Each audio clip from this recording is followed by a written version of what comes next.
Welcome to Donu's Week, which is about what I've been up to for the past 7 days, the people I've interacted with, the places I've been to, the things I've done and not done, and the thoughts I've had.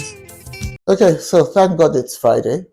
So let me tell you what I've been up to for the past 7 days. First, the normal weekly diabetes update. Okay, so I was diagnosed as diabetic at the beginning of May. By May the 13th, I had embarked on a strict diabetes reversal program. No sugar in coffee or tea, almost no carbs, one piece of cheesecake in 6-7 weeks, no biscuits, no sweets. So I'm doing well in that way, but I really need to exercise. I mean, exercise is a necessary part of any health program, including the program recommended for diabetics. And my problem is that because I have bad knees, painful knees, I've not been able to burn enough cardio or engage in enough activity. Even just ordinary walking is a stress. So I had knee x-ray this week, and the results were, well, not unexpected. The radiologist said I'm suffering from quite advanced osteoarthritis, which apparently is very normal for people of my age. However, there are things you can do to mitigate, to improve, to strengthen knees that are old and a bit worn down. And apparently, a lot of slim people who are not diabetic have exactly the same problem because they've been doing stuff like maybe jogging on hard surfaces. Anyway, so my main challenge now is to consult a physiotherapist and my doctor to figure out the best way to cope with this problem, because it's not, it's not the end of the world. I can definitely still do stuff that will make it possible for me to walk and do more exercise and burn more calories, because a large part of the diabetes challenge is to bring your weight right down if you want to control blood sugar and blah, blah, blah. Okay, so that's the update. Next week, I'll tell you what the physio and doctor said about the knees, my knees. Okay, so this week I attended Nigeria Oil and Gas, which is a conference that takes place in Abuja every year. I come from the oil producing region in Nigeria, which is not Abuja. And oil is it's the thing that fuels the Nigerian economy. I mean, most billionaires in Nigeria owe their wealth to oil. And most of the fancy buildings and the good infrastructure was financed by oil revenue. So it's a big deal, this whole oil thing in Nigeria. And I want to give a shout out to some young friends who have been running this show for a long time as part of a bigger team. Wemi, that's wonderful young lady. Odiri, wonderful young man. And Fumi, who I think is closer to me in age, but still probably younger, and a great girl. So, well done, all of you. It was an impressive showing. All the key players showed up. The speeches were interesting. The sessions, the talks about different aspects of the industry. And I want to give another special shout out to Tony Atta and his team at Renaissance, which is a new oil and gas, outfit, if you like. And honestly, they did a gala night on Tuesday as part of the conference in a wonderful setting, in a sort of it's called the Palmitum. So it's like a nature reserve that prioritizes palm trees. And the party itself was fabulous. Normally, when I'm invited to these official parties, gala nights at conferences and all that, I just think, oh God, this is going to be so damn boring.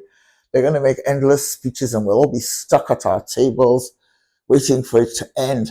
But this one was totally different. Tony, who is the head honcho, made a speech for a couple of minutes, and then nobody else was allowed to sort of like talk and bore us rigid. And Tony's speech wasn't boring at all. And it was just buzzing and bubbling, and everybody was up and about. It was a great party. So I don't get much of an exciting social life here in Abuja because if you want fun in Nigeria, normally you have to go to Lagos, which is the commercial capital and the party capital. But, for once, there was a party in Abuja that was just, was great. Had a fabulous time. So thank you, Renaissance. Renaissance is a new organization. I hope they have a complicated history in the sense that they've taken over from a lot of assets from Shell, which has a pretty hairy, controversial time in Nigeria. I hope that Renaissance is able to avoid some of the pitfalls that Shell had to face, and that Renaissance is going to go from strength to strength. And I say this with all sincerity because I like the people who run the show, and I want the Nigerian economy to become bulletproof, So, what else happened this week? Well, nothing more than that to me personally, but I did get a chance to see Jeff Bezos's wedding. Jeff Bezos, Amazon. I think they say he's the third richest man in the world.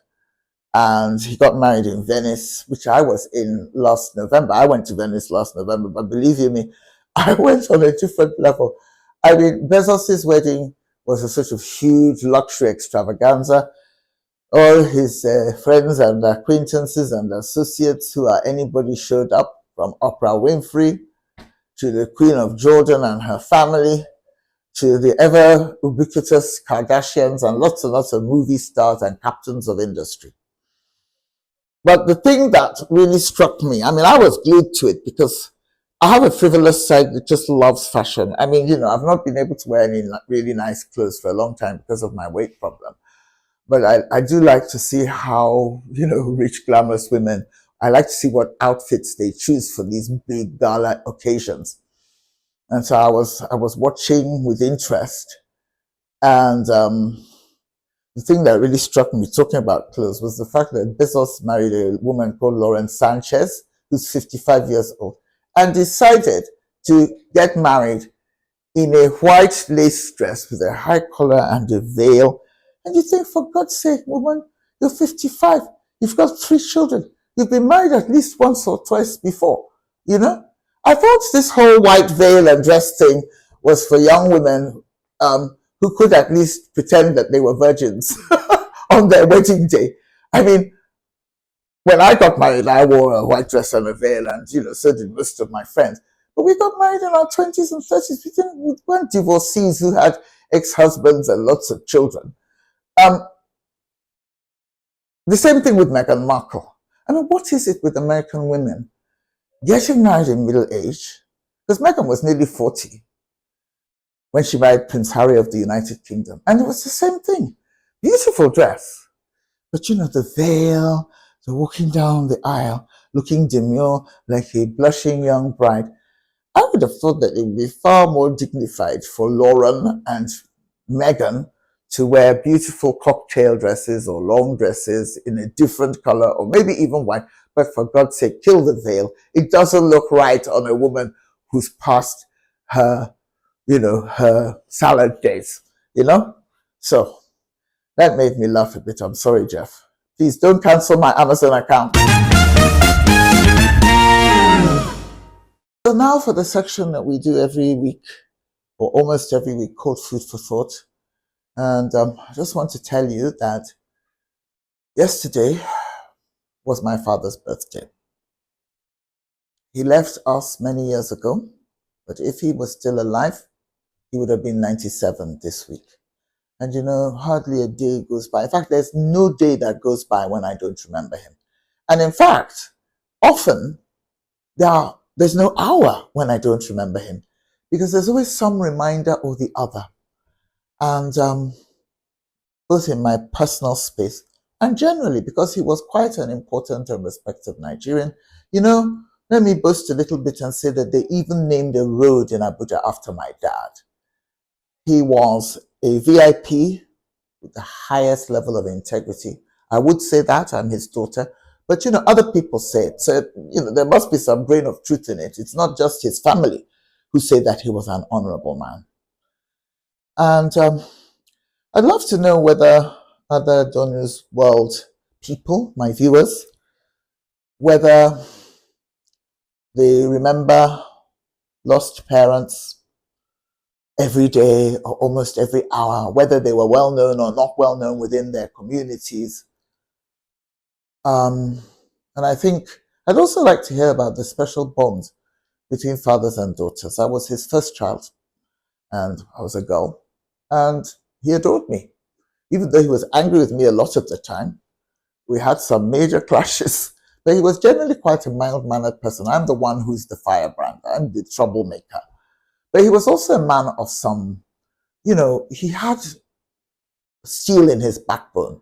So even though he wasn't a crazy, fire-breathing agitator, he was a man who took risks and stood by, made difficult decisions based on conviction. For example, during the civil war in Nigeria, he supported the weaker side, even though he did not come from part of the country that was, it's a long story. But basically, the civil war was mostly about Igbos, the Igbo tribe. My father was not an Igbo, but he still supported them. I can think of so many other decisions my father made that really, in my view, put him up there on a pedestal. He resigned from a couple of jobs over the years because he thought that there was too much corruption going on, or just generally. And he died with almost no money, even though he was in a position to become a multi-zillionaire because of the jobs that they gave him in government. He just did not exploit those positions in an unethical way.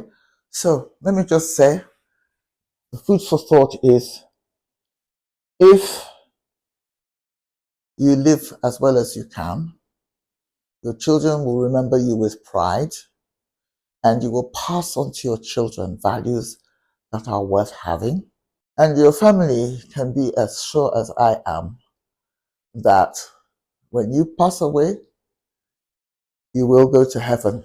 So happy birthday, Daddy. I really look forward to seeing you again. I need to believe in a life after death, because if there's no life after death, then that means I'll never see you again. I can't bear the thought, okay? So that's my thought for the week, is, do we all pray and pray and pray and pray that we'll see loved ones again? Thank you.